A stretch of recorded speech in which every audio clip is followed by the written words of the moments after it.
Our 3D printing technology is quite unique. We use a method for depositing material that doesn't use heat, it uses kinetic energy instead.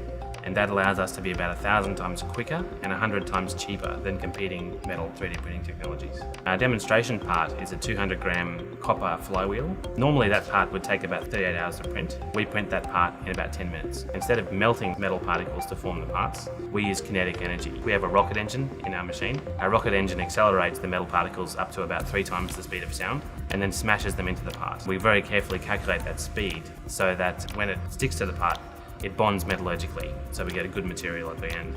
We believe this technology will change the world. This technology can be used anywhere from mining to oil and gas to defense and rail. As a research institute, we can independently test this technology and make sure it is both reliable and suitable for the purposes it is being applied to.